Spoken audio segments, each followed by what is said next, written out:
रविवार को मस्जिद के सर्वे के नाम पर हुए बवाल के बाद संभल की गलियों में सन्नाटा पसरा हुआ है। लेकिन संभल में हुई हिंसा और उपद्रव के बाद सियासत की आंच दिल्ली तक पहुंच चुकी है। ये साजिश के तहत कराई गई हिंसा है। अगर सर्वे कराने के लिए गए थे तो पुलिस ने क्यों इजाजत दी असामाजिक तत्वों को जाकर के वहाँ गाली गलौज करने की?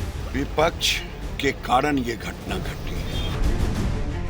बवाल यूपी में हुआ, इसलिए पहले से मोर्चा संभाल चुके एसपी अध्यक्ष अखिलेश यादव संभल के हालात के लिए प्रशासन और पुलिस को ही जिम्मेदार बता रहे हैं। लेकिन उनके चाचा रामगोपाल यादव ने संभल के बहाने देश की न्यायिक व्यवस्था पर ही सवाल उठा दिए।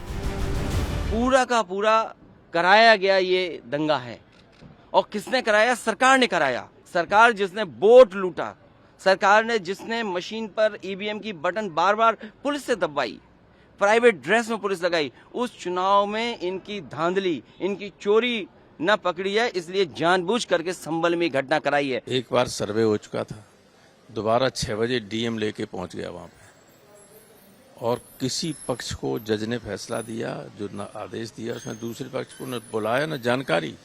ऐसा कभी होता नहीं। अगर इस तरह से होगा, इस तरह से जज फैसले करने लगे, सारे देश में आग लगा देंगे ये लोग। सोमवार से शुरू हुए संसद के शीतकालीन सत्र में भी विपक्ष ने संभल के मुद्दे पर सरकार से आर पार की तैयारी कर ली है। कांग्रेस सांसद इमरान मसूद संभल में हुई हिंसा के दौरान घायल पुलिस वालों की खुद पर फायरिंग करने की नई थ्योरी दे रहे हैं, जबकि एआईएमआईएम सांसद असदुद्दीन ओवैसी की नजरों में संभल हिंसा में जान गंवाने वाले लोग इंसान या नौजवान नहीं, सिर्फ मुसलमान हैं।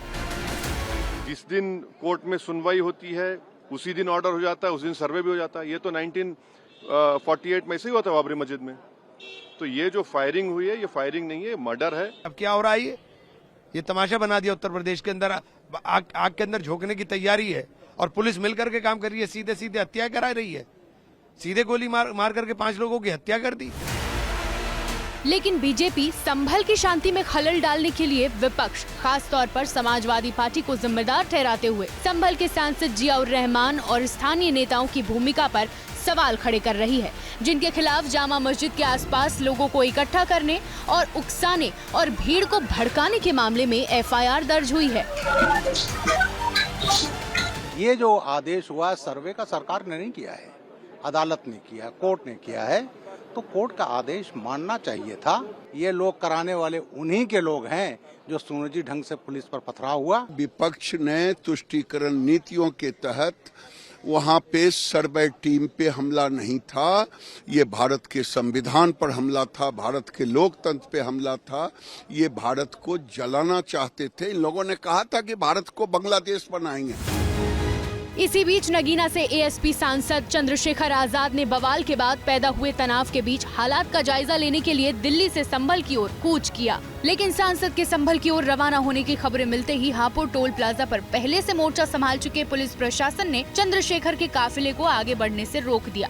लगातार गोलियां चल रही है। उत्तर प्रदेश में गोलियों के द्वारा न्याय किया जा रहा है। ये गुंडागर्दी नहीं बर्दाश्त की जाती। हम अपने लोगों के ऊपर सुनेंगे। मुझे पुलिस के साथ चोट का भी दुख है, लेकिन मैं मानता हूं कि कोई साजिश है जिसका शिकार जो है हमारे गरीब लोग। समाजवादी पार्टी समेत तमाम विपक्षी दलों ने संभल के मुद्दे पर संसद में चर्चा करवाने की मांग तेज कर दी है। हालांकि पहले दिन संसद के दोनों सदन की कार्यवाही स्थगित हो गई, लेकिन आगे इस मुद्दे पर संसद में बड़ा हंगामा होना तय है।